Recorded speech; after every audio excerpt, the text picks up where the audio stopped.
ٹھیک ہے supreme court ہمارے ہاں ایک آخری منزل ہے جہاں جا کے انصاف آپ کو مل سکتا ہے،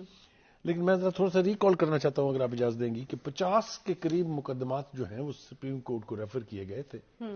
جن میں سے 47 مقدمات پر ایک ہی بینچ جو ہے اس نے سماعت کی ہے ان سب کی، اور فیصلے بھی آپ کو یقین ہوگا کہ 47 کے 47 جو ہیں وہ نون لیگ کے حق میں نہیں گئے۔ ابھی بھی اگر وہ یہ توقع رکھتے ہیں کہ وہاں سے ان کو ریلیف مل جائے گا تو کوئی خرابی نہیں ہے، قانون کے اداروں کے اندر ویسے آپ کو ان کی کنسسٹنسی اور ان کی یقین کی داد دینی چاہیے۔ وہ مطلب ہے آخری امید چکے ہی یہی ادارے ہوتے ہیں، لہٰذا اس لیے نہیں اس لیے ظاہر بھی کرتا ہے کہ اداروں کے اوپر اعتماد ہاں میرے خیال سے اگر پرائم منسٹر اس ملک کا بھی اگر اداروں پر اعتماد کا اظہار نہیں کرے گا پھر اور کون کرے گا۔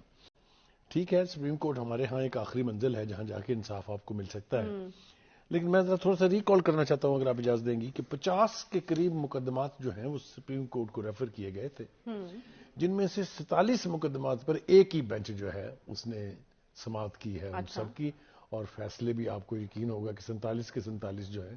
وہ نون لیگ کے حق میں نہیں گئے۔ ابھی بھی اگر وہ یہ توقع رکھتے ہیں کہ وہاں سے ان کو ریلیف مل جائے گا تو کوئی خرابی نہیں ہے، قانون کے اداروں کے اندر ویسے آپ کو ان کی کنسسٹنسی اور ان کی یقین کی داد دینی چاہیے۔ وہ مطلب ہے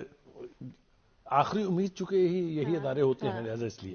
نہیں اس لیے ظاہر بھی کرتا ہے کہ اداروں کے اوپر اعتماد ہاں میرے خیال سے اگر پرائم منسٹر اس ملک کا بھی اگر اداروں پر اعتماد کا اظہار نہیں کرے گا پھر اور کون کرے گا۔ YouTube پر گوگلی نیوز دیکھنے کے لیے youtube.com کی سرچ بار میں googly news T V type کریں۔ گوگلی نیوز کے پیج پر سرخ رنگ کے سبسکرپشن والے بٹن پر کلک کرنا نہ بھولیے۔ YouTube پیج پر اپلوڈ ہونے والی ویڈیوز سے باخبر رہنے کے لیے بیل آئیکن پر کلک کیجیے۔ آپ کو ہر نئی ویڈیو کے بارے میں نوٹیفیکیشن موصول ہو جائے گا۔